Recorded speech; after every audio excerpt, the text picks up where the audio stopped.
Hey guys, it's Nicola. Welcome back and Happy New Year again, wherever you are in the world. I thought I would do a quick video on my 2017 reading wrap up and my kind of resolutions for 2018. As I mentioned in my last video, I didn't really have the best reading year in 2017. I think like everyone else, I found the year just a bit exhausting. I also had like some big life changes. I moved house, I got kittens, I didn't really start a new job, but I started working a job, a particular job, which has like a lot of new aspects of things. I'm running events, which is something I've never done before, so that can change my schedule around. We're trying to make friends and, you know, just get my life started in a new country. For those of you who don't know, I moved from Scotland to California about a year and a quarter ago, so it's just been a really overwhelming year. And in terms of like videos and stuff, I haven't made nearly as many videos as I would like to.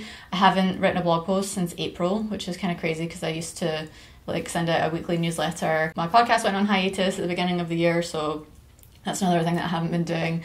And yeah, it's just been like a big year of adjustment. I think 2016 was my year of upheaval, of like moving and all that, and then 2017 has just been a year of adjustment, of like trying to find my feet, find new routines and all that kind of stuff. So 59 books is still a very good number of books to have read in a year, and I've just been doing like some stats on that. I don't really go in for like the whole like pie charts thing, but I just have like some highlights and stuff that I thought you guys might be interested in if you're interested in my reading at all.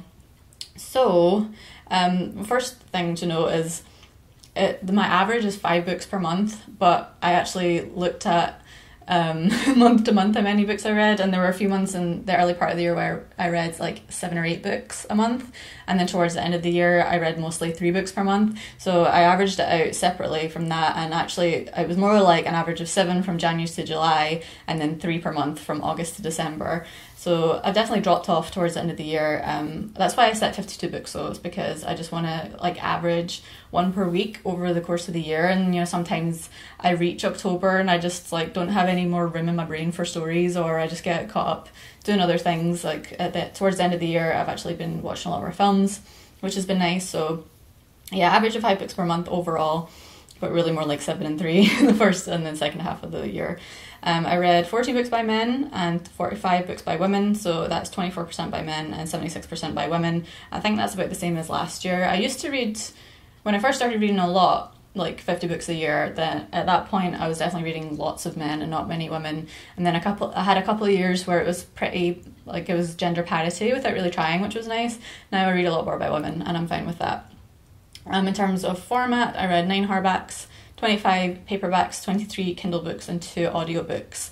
A few years ago I definitely had like a very even paperback Kindle 50-50 split, and this year I didn't enjoy reading on my Kindle very much at points. I review books for a magazine once in a while, and whenever I do that I read 2 books to write a column, and that means that it's usually ARC copies, and so I usually read unformatted books on my Kindle 2 back to back, and then after that I just don't want to look at my Kindle at all. But over the past couple of months I've actually read, I think the last 6 or 7 books I've read have all been on my Kindle, so it's just worked out that way, partly with book club and partly with like ARCs that I get. Sometimes I just start reading a sample and I decide to buy the book, so Kindle's definitely been back with a vengeance this year, but still slightly less than 50% of my reading. I DNF'd quite a few books. I didn't even keep count of how many. I've given up on books midway through. There are a couple of books that I'd still like to think I'll pick up again, but who knows if I actually will. Anything that I would give 1 star, I definitely DNF'd. So in terms of star ratings, 4 books I gave 2 stars, 25 books I gave 3 stars, 17 books got 4 stars, and 9 books got 5 stars, which is actually more than I expected. My average was 3.5 stars, which sounds about right for the year that I've had. Definitely had like quite a few disappointing books, some books that I kind of brushed through or just gave up on.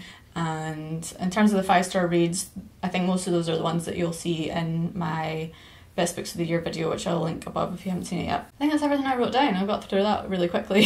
In fiction and non-fiction, I read 35 novels and 2 short story collections. So fiction, 37 books, 62% of my reading, and in non-fiction I read 22 books, which is 38% of my reading. I didn't really break that down in the end. The spreadsheet I was using was created by Sophie from Portal in the Pages, and I'd put in lots of stuff like I read a book of letters and I read a book of diaries, and I read some stuff that wasn't really essays exactly, but I counted it as essays. I think it was about half and half essays and memoir. Didn't really read any like super meaty non-fiction this year.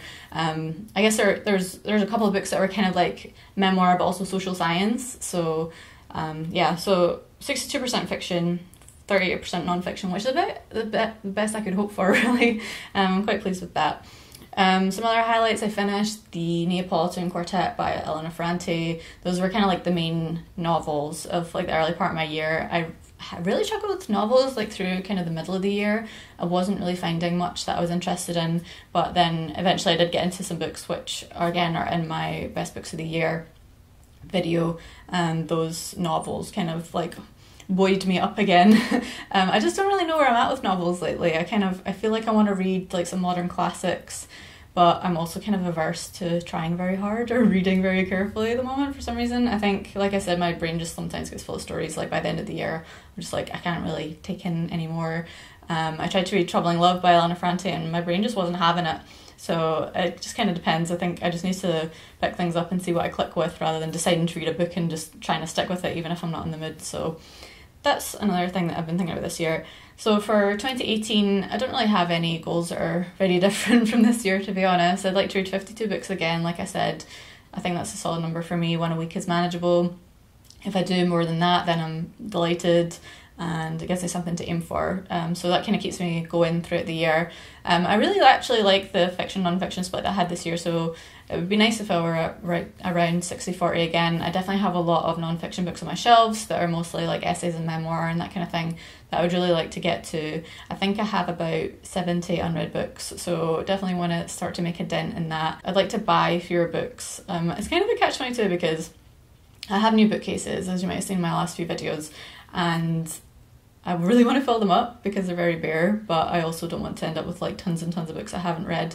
So yeah, that's something to think about. I've actually gone back and bought some books that I really enjoyed in previous years, things like The Secret History by Donna Tartt, A Tale for the Time Being by Ruth Ozeki. It was the first book that I reviewed on BookTube, so I wanted to have that.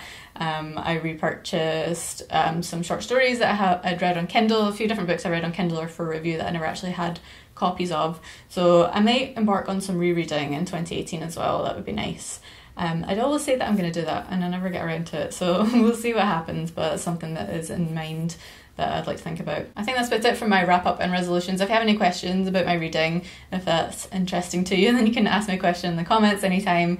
Let me know how many books you read this year, and if you have any aims for 2018, I'd love to hear what your thoughts and aims are as well. Thank you very much for watching throughout the year, and I will try to be back a little bit more often in 2018. Thanks for watching, and I'll see you in the next one. Bye bye.